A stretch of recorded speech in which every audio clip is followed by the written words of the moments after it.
तो सबसे पहला कारण भगवान बोले कि भगवान के प्रिय द्वारपाल, ये कथा सब जानते हैं। प्रिय द्वारपाल जय और विजय हैं। एक बार सनकादिक ऋषि गए और भीतर जाने की चेष्टा किया, द्वार में रोक दिया गया।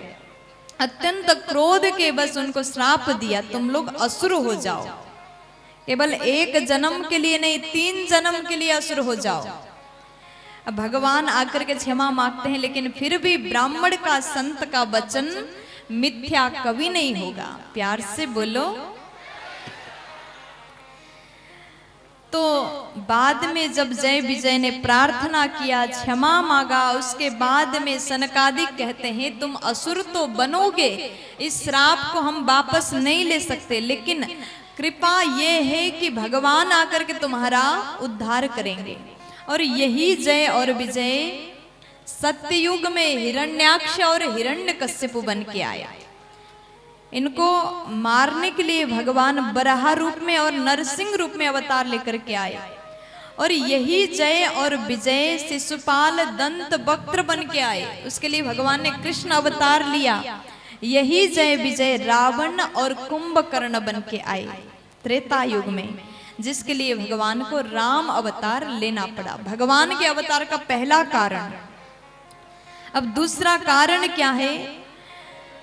जलंधर नाम का एक राक्षस है, उनकी पत्नी वृंदा नाम की, जो कि तुलसी मैया है।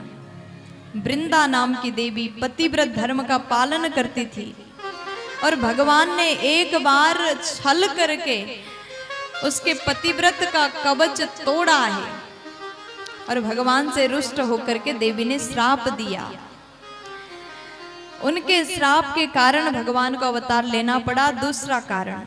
और तीसरा कारण बाबा कहते हैं, देवी नारद श्राप दीन एक बार, देवर्षि नारद जी ने श्राप दिया एक बार, कल्प एक ते ही लगी अवतारा। तो यहाँ बाबा भोले बाबा नारद जी ने श्राप दिया, इसलिए भगवान ने एक कल्प में अवतार लिया। अच्छा, भगवान का अवतार प्रत्येक कल्प में होता है और हर बार अलग अलग लीला रूप होता है। तो यहाँ एक कल्प की कथा नारद जी महाराज के श्राप के द्वारा भगवान ने अवतार लिया। जैसे इतना कह करके आगे निकल रहे थे भोले बाबा, क्योंकि बाबा को पता है नारद जी इनके गुरुदेव हैं, अगर उनके बारे में कुछ ज्यादा बोलूंगा तो इनको हो सकता गुस्सा आ जाए, इसलिए बस इतना कहा, नारद जी के श्राप के कारण भगवान ने अवतार लिया। इतना कह करके आगे बढ़े और मैया ने बीच में रोक दिया, प्रभु ये बताइए हमारे गुरुदेव ने भगवान को श्राप क्यों दिया? यहाँ पर गुरु प्रति के निष्ठा का दर्शन करिए। मैया ने ये नहीं कहा कि हमारे गुरुजी ने क्यों श्राप दिया, यहाँ सीधा मैया कहती है भगवान ने ऐसा क्या अपराध किया था जिसके लिए हमारे गुरुजी को श्राप देना पड़ा।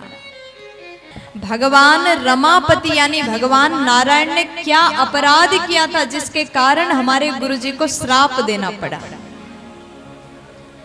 माता पार्वती ने नारद जी को गुरु माना है, और जिसको जीवन में एक बार मान लिया जाता है, चाहे वो गलती भी करे उसके प्रति निष्ठा कम नहीं होना चाहिए। या तो भरोसा कभी मत करो, लेकिन एक बार किया है तो जीवन भर करना चाहिए। प्यार से बोलो।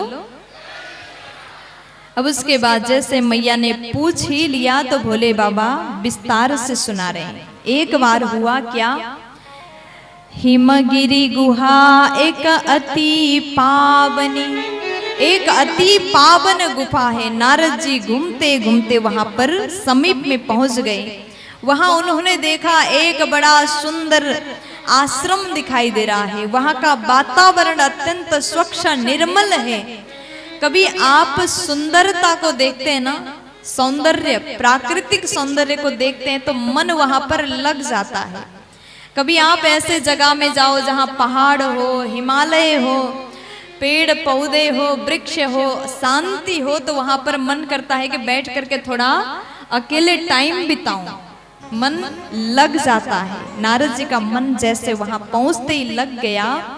नारद जी ने सोचा कि यहाँ तो समाधि करने लायक जगह है। नारद जी बैठ गए, नेत्र बंद किया, समाधि में डूब गए।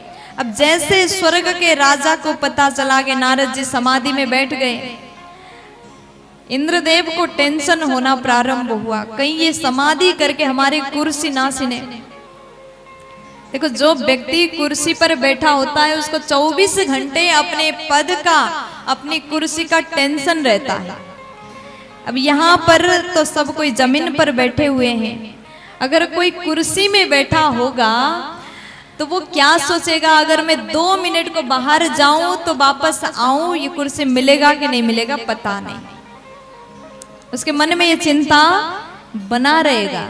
इधर जो कुर्सी वाले हैं, अगर ये बाहर चले जाएंगे ना तो कोई भी वहां पर बैठ सकता है, और जो जमीन पर बैठे इनको किसी बात की चिंता नहीं है, क्योंकि उनको पता है जमीन कहाँ जाएगा, हम तो आके जमीन में बैठेंगे।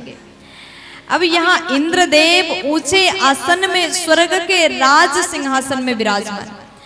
इंद्रदेव के साथ में हमेशा एक प्रॉब्लम है, वो विचार करते, कभी कोई तपस्या करता है, भजन करता है, यज्ञ करता है, तो उनको सबसे पहले टेंशन होता है कहीं ये वरदान में हमारी कुर्सी ना मांग ले।